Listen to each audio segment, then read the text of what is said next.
Paano ba natin palitan ang boses natin sa ating cellphone?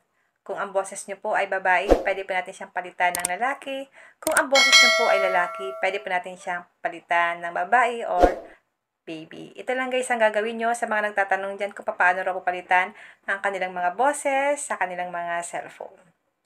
Punta lang tayo sa ating Play Store, may kailangan tayong i-install or i-download.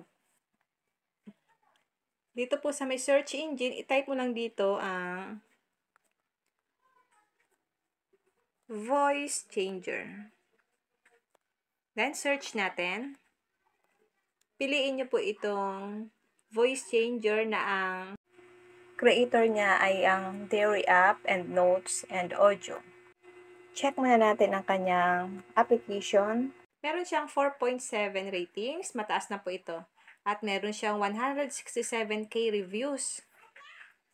At meron siyang 10 million downloads. So, ang ibig sabihin nito guys, marami pong gumagamit nito at satisfied sila sa application na to. Pwede nyo pong i-check ang kanyang ratings and reviews para mabasa nyo po ang mga reviews niya. Install nyo po ito, then after nyo pong install, click natin ang open. Ayan guys.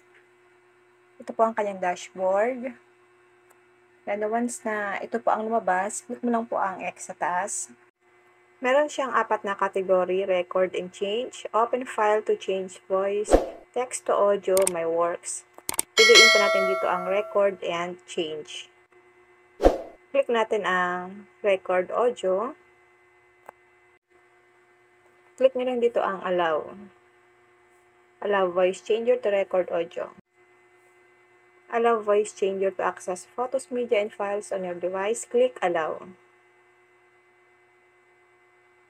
Yan guys. Pwede na po kayo dyan guys magsalita kasi nag-i-start na po ang kanyang pag-record ng ating boses. Kapag tapos na po kayo magsalita, i-click mo lang po itong play button dito. Ito pong bilog. Dito po kayo mapupunta once na in-stop nyo na po yung pag-record nyo. Pwede nyo po siyang i-play. Ito pong play button. Dito po, pwede nyo na pong palitan ang inyong boses. Halimbawa, boses babae kayo. Pwede mo siyang palitan ng boses lalaki, boses girl, o kaya boses baby. Pipiliin nyo lang po itong may mga pagpipilian dito guys. Meron siyang girl, woman, boy, man, baby. Nasa sa inyo na po kung ano po ang gusto mong piliin dito. Pero wag nyo lang piliin itong merong mga pro kasi may bayad yan. Halimbawa guys, ito sa atin, itong boy. Boy po ang pinili ko. Pwede mo siyang i-play para mapakinggan nyo po ang inyong boses. Kung ano yung gusto mo ditong piliin. Dito naman tayo guys sa ambient sound. Marami po kayo ditong pagpipilian. Halimbawa yung C. Marami po kayo ditong pagpipilian guys. Pwede mo siyang i-check kung ano po ang nagustuhan mo dito ambient sound sa inyong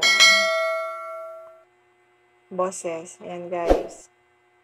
Huwag nyo lang pupiliin yung may mga pro kasi may bayad yan. Dito lang tayo guys sa mga libre.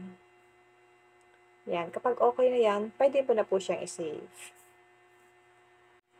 Click mo lang po itong save sa baba. Ayan po. Saving audio 100%. Ayan po. Bago mo siya i-share sa inyong messenger o kaya kahit saan, pwede niyo pong pakinggan ang inyong boses para pwede mo pa siyang i-edit kung ano ba yung mas magandang boses sa inyo.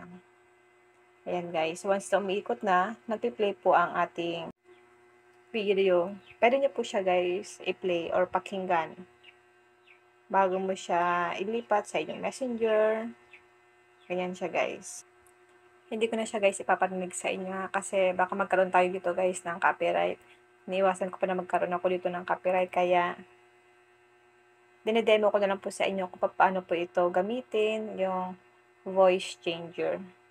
Ganun lang po kadali kung paano po ito gamitin. Then pwede nyo po siyang i-send. Marami po dito choices na pwede nyo pong pagpilian. Ganun lang po kadali kung paano po gamitin itong voice changer na pwede natin palitan ang ating mga boses sa ating mga cellphone.